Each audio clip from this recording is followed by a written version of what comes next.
ज्ञानेश्वर माऊली आणि तुकाराम महाराज या दोन्ही संतांच्या पालख्या रविवारी वाखरीमध्ये दाखल झाल्या।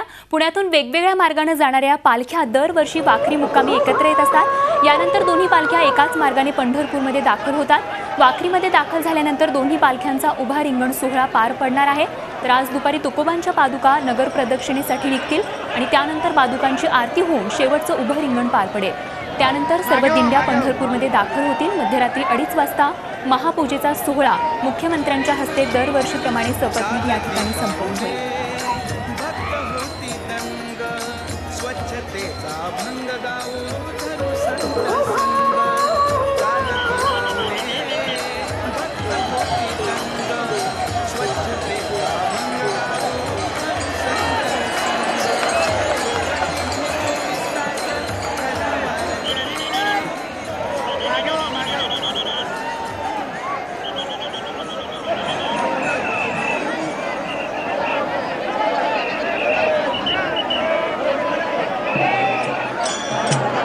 आपण बघतोय की वारी प्रवासातलं मुख्य आकर्षण असलेल्या वारकऱ्यांचा उत्साह वाढवण्यासाठी असलेलं हे गोल उभं रिंगण सोहळा आज या ठिकाणी होणार आहे।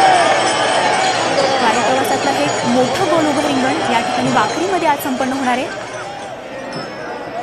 तर थेट जाऊयात या वारी सोहळ्यामध्ये। अश्विनी पवार आमच्या प्रतिनिधी या वारीच्या प्रवासाला सुरुवात झाल्यापासून हा संपूर्ण वारी सोहळा जी24 तासच्या प्रेक्षकांपर्यंत पोहोचवणारे आमच्या प्रतिनिधी अश्विनी पवार आपल्या सोबत आहेत।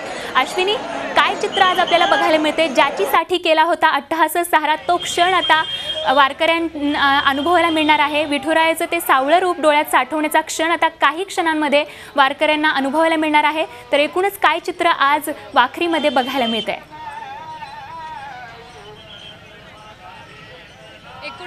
स्वाती, खरं सांगतेस तू, याच्यासाठी केला होता अट्टहास, शेवटचा दिवस गोड व्हावा। आणि आपण बघू शकतो लाखो वारकरी जे आहेत ते कालपासून वाखरीमध्ये दाखल झालेले आहेत। सगळ्या पालख्या ज्या आहेत त्या ठिकाणी पोहोचलेल्या आहेत आणि आज सकाळपासूनच दिंड्यांच्या ज्या नगर प्रदक्षिणा आहेत त्याला सुरुवात झालेली आहे। आपण बघू शकतो माझ्या बाजूला ही जी गर्दी आहे वारकऱ्यांची ही विठुरायाच्या दर्शनासाठी चाललेली आहे।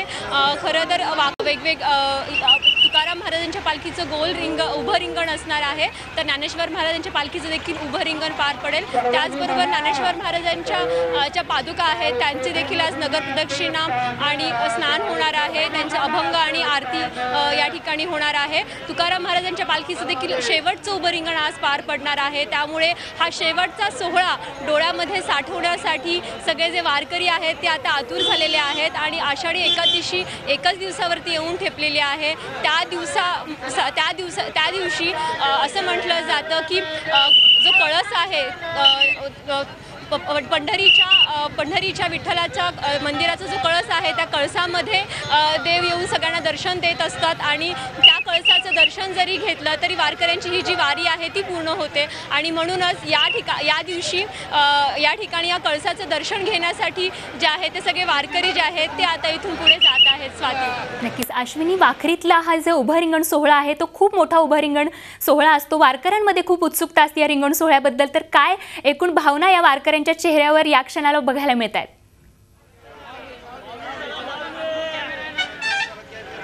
नक्कीच स्वाती, खरं तर माऊलींच्या पालखीचं असेल किंवा तुकाराम महाराजांच्या पालखीचं असेल, गोल रिंगण जे आहे ते उभं रिंगण जे आहे ते पार पडत असतं ठिकठिकाणी। मात्र हा जो शेवटचा सोहळा आहे याची विशेष अशी सगळ्यांना उत्सुकता असते, कारण की बरेच जे वारकरी आहेत ते वारकरी या ठिकाणी वाखरीपासून पंढरपूरमध्ये येत असतात। ज्या वारकऱ्यांना पूर्ण वारी करायला शक्य होत नाही ते वारकरी वाखरीवरती येऊन तिथे येऊन पालखीचं दर्शन घेत असतात। त्यामुळे इथे असणारा जो रिंगण सोहळा असतो तो खूप दिमागदार असतो। सगळ्यात जास्त गर्दी असेल ती या रिंगण सोहळ्याला होणार असते। त्यामुळे हा रिंगण सोहळा अनुभवण्यासाठी कालपासूनच इथे वारकरी जे आहेत ते दाखल झालेले आहेत। दिंड्या तर आहेतच, दिंड्यांमधले वारकरी तर गेल्या 15 ते 20 दिवस हा सगळा सोहळा अनुभवत आहेत। मात्र विशेष करून पंढरीमध्ये होणारा हा सोहळा पाहण्यासाठी इथे वारकऱ्यांची खास गर्दी होत असते। स्वाती, अश्विनी, दरवर्षीप्रमाणे आपण बघतो परंपरेनुसार चालत असलेली परंपरा इथे म्हणजे आपल्या राज्याचे मुख्यमंत्री या ठिकाणी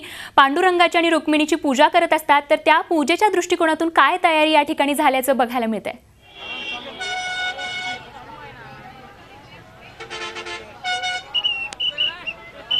स्वाती, आज संध्याकाळीच मुख्यमंत्री पंढरपूरमध्ये दाखल होणार आहेत आणि त्यानंतर उद्या पहाटे 3 वाजल्यापासून पांडुरंगाची महापूजा जी आहे ती मुख्यमंत्र्यांच्या हस्ते होणार आहे। तत्पूर्वी मला इथे एक सांगावं वाटतं की झी 24 तासचा जो उपक्रम आहे, स्वच्छतेचा ध्यास झी 24 तास, या उपक्रमाचं हे पहिलंच वर्ष आहे आणि या उपक्रमाअंतर्गत झी 24 तासने ज्ञानेश्वर महाराजांच्या पालखीतील 4 दिंड्या आणि तुकाराम महाराजांच्या पालखीतील 4 दिंड्या निवडलेल्या आहेत आणि या दिंड्यांमध्ये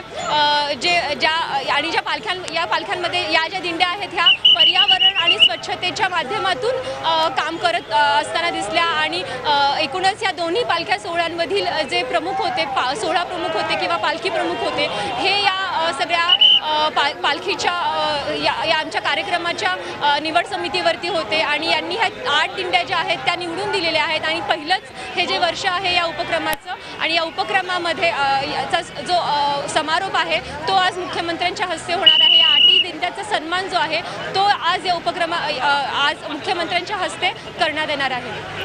अश्विनी, झी 24 तासचे सर्व प्रेक्षक उत्सुक आहेत की वाखरीतला हा सोहळा या ठिकाणी कसा संपन्न होत आहे, तर हे सगळं वातावरण आपल्या कॅमेऱ्याच्या सहाय्याने आपल्या सर्व झी 24 तासच्या प्रेक्षकांना थोडंसं दाखवाल की कसा उत्साह या ठिकाणच्या वारकऱ्यांमध्ये आपल्याला बघायला मिळतोय, कारण वाखरीतला हा सोहळा खरंच नयनरम्य असाच असतो।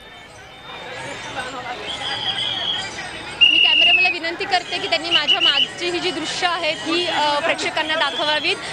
खरं तर महाराष्ट्राच्या कानाकोपऱ्यातून लाखो जे वारकरी आहेत ते आज या ठिकाणी दाखल झालेले आहेत, मात्र खूप मोठा जो पांडुरंगाचा भक्त आहे किंवा एक वारकरी आहे तो घरी बसून आज या वारीचा अनुभव घेताना दिसत आहे। आपण माझ्या मागे बघू शकतो हे जे वारकरी आहेत हे अत्यंत भक्तिभावाने आणि ज्ञानोबा तुकारामच्या जयघोषामध्ये पंढरपूरमध्ये दाखल होत आहेत आणि 20 ते 25 दिवस या वारकऱ्यांनी प्रवास केलेला आहे, मात्र तरीही त्यांच्या चेहऱ्यावरती कुठे थकवा नाहीये। आज पांडुरंग भेटीची त्यांची इच्छा जी आहे ती पूर्ण होणार आहे, त्यामुळे हा जो पूर्ण वारकरी आहे हा कुठेतरी हरिनामाच्या जयघोषामध्ये आज मग्न झालेला दिसत आहे आणि आषाढी एकादशी जी आपण म्हणतो की जाई लगे माये तया पंढरपुरा भेटीला माहेर आपुलिया, आणि खरंच आज वारकरी खऱ्या अर्थाने आपला बाप विठुराय आहे आणि त्याच्या भेटीसाठी आपल्या माहेरी आलेला दिसत आहे। नक्कीच अश्विनी, तर एकूणच सर्व दिंड्या वारकऱ्यांच्या या पंढरपुराच्या वेशीवर येऊन पोहोचल्यात आणि काही क्षणात तो क्षण येणार आहे वारकऱ्यांच्या आयुष्यात,